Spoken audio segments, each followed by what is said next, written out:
So previously we talked about genetic disorders and which affecting the brain, and we have seen chromosomal aberrations, etc. So in this video, we'll try to see we'll try to understand the sense organs, which actually gives a cues of physical environment which we are interacting. So the senses are very much important, and how they are connected and what are their roles, what are their parts, important points will be discussed in this video. So let's get started. So yeah, so if you see here, first we'll be talking about eye. So in human systems, right, our eyes receive the physical stimuli in the form of light actually. So this light would fall or collected by this through the lens, it would be entering into the eyeball. Then these signals, stimulates this light which was, fall on the rod cells and cone cells, would eventually stimulate the electrical signals to the brain. So the eyes, which we are taking the visual input, that would be sent to the occipital lobes and brain areas, which actually forms a virtual image. So as an interprets, so right now you're seeing the screen and you're seeing the eyeball cross section. So it would intersect and it would show images. The light which we received, the objects, those would be interpreted as images. And if you see this human visual system gives our bodies the ability to see our physical environment.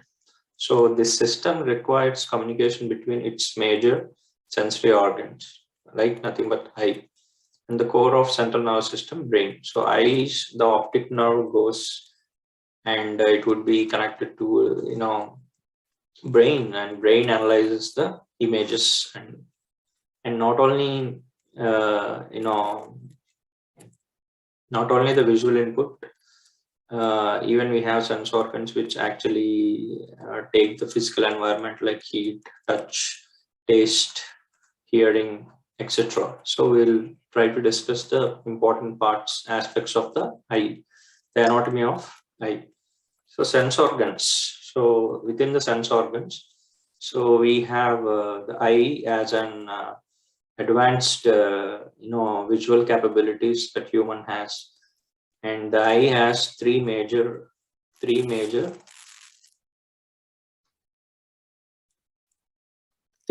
parts. So you can see here sclera, choroid,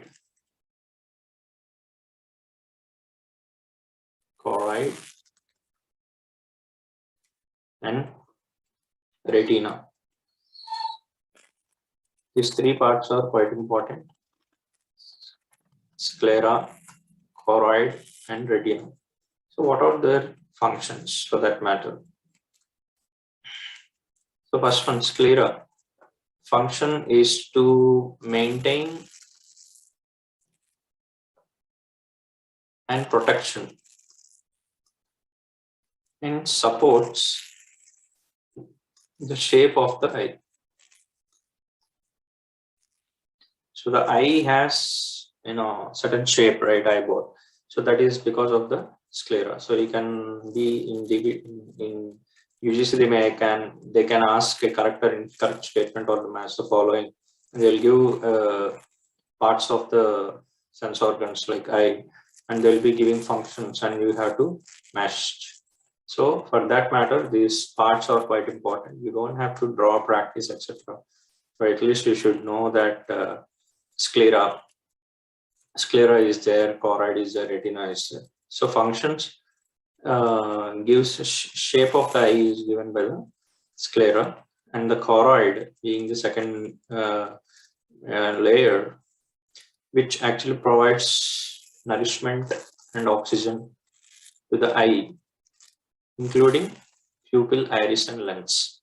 So choroid takes care of this oxygen and nutrition supply to the eyes. right? And the third part is retina, which allows us to, images together, the pieces of images together, they will be kept because of the retina, and which includes rods and cones. So how exactly the light, perceived? So when the light falls on the pupil dilates or contracts based upon the amount of light present, and through the lens it uh, enters into vitreous humor, and you will be having fovea. And here, if you see that we have ciliary muscles, which actually holds this pupil and which allows it to either dilate or contract. So this is contractions, pupil contractions, and pupil dilation. Dilates means becoming bigger. So the hollow space would be increasing at the lens. So how exactly the images are actually produced? So vision is actually based on the perception of EMS, electromagnetic rays, and these rays pass to the cornea in the form of light. So the first part you can see, at where light enters, right, cornea. Through the cornea, light passes. Where the cornea focuses, the rays as they enter the eye through pupil. So if you remember, this is a hole where packets of photons, like light, is moving inside, and you have got, the pupil. The pupil is there.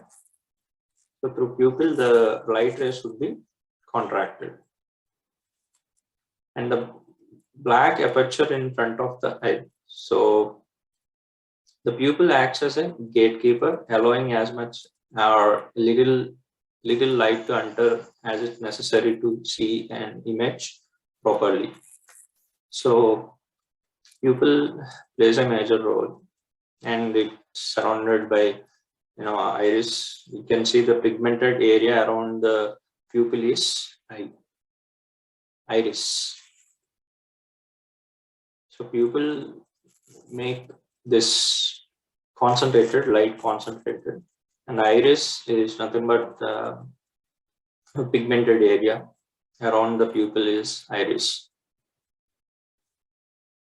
So along with, what would be the functions of iris? Iris, along with the person's color of the eye, it even responsible for acting as a pupil's stop or sphincter. So as a sphincter, it would be utilized. That is nothing but iris.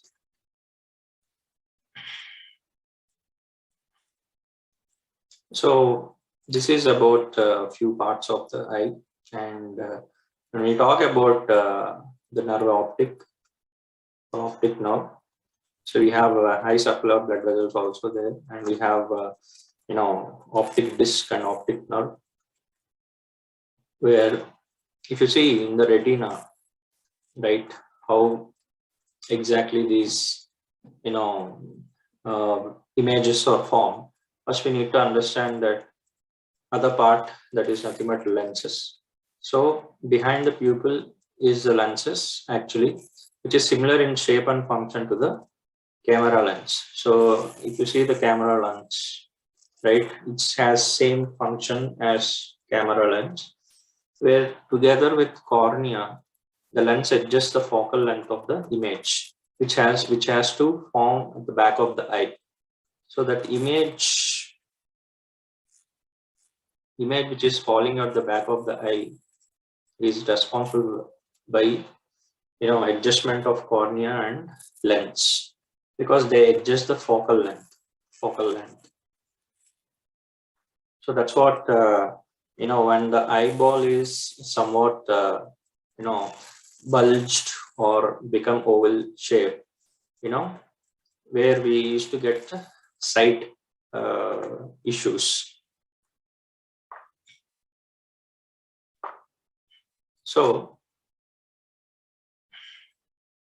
So this image is actually, which is fall on the back of the eye, would be transduced into neural impulses and then transferred through optic nerve, to the rest of the brain for processing of the image.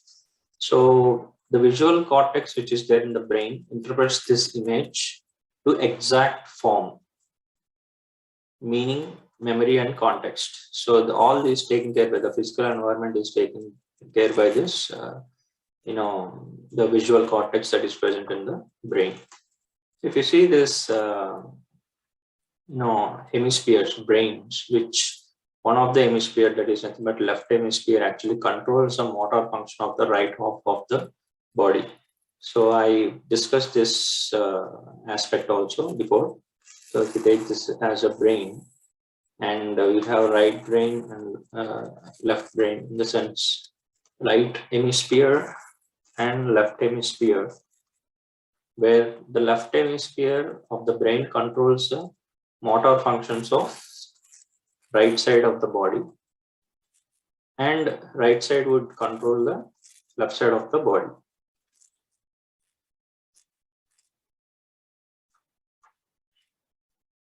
And if you see this left side, this left hemisphere of the brain actually processes the visual input from right hand side. So for example, I am able to see this color, right? That is false and image processed by the left side. And right side, if I see this image, that is processed in the right hemisphere. So here an X-shaped nerve fiber would be forming, that is nothing but optic chiasm.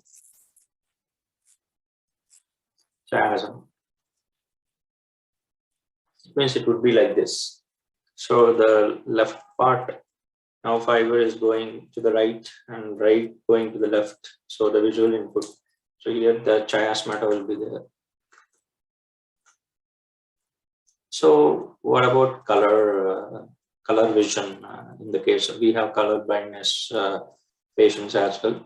What exactly gives this visual complex vision? So which we actually perceive the depth perception. For example, this is a mobile. This is a mobile. So we need to our eyes analyze its depth. How much depth? It means 3D object. So 3D object, how much depth is there, etc. The depth of perception is also very much important. So we will be having visual stimulus transduction happens in the retina. So in the retina, you have rods and cones. Rods and cones.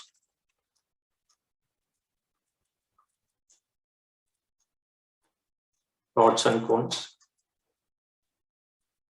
And the photoreceptor cells found in this region have specialized capability of phototransduction.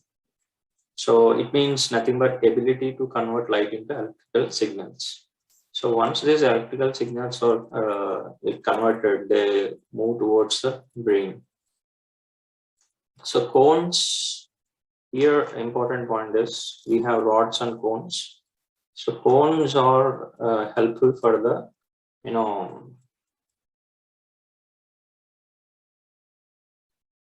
responsible for the phototypic vision. Cones. So we have cones and rod cells in the retina.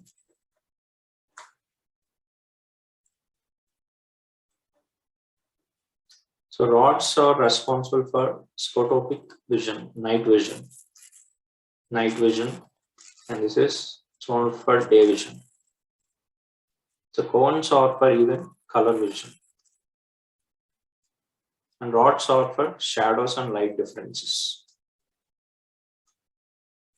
Shadows and light differences. Right. So this color vision is a very important part of the human vision and plays a significant role in both perception and communication.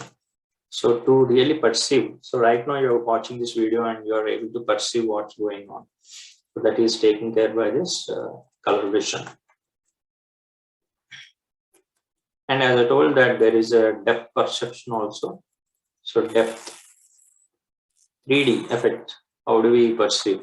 So refers to, this depth perception refers to how we see or interact with the world in 3 dimensions.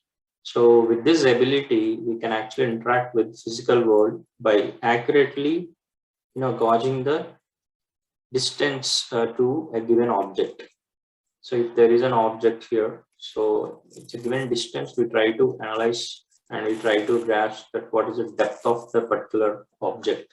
So this is very much important in the case of vision in general and color vision in specific. So this is about eye.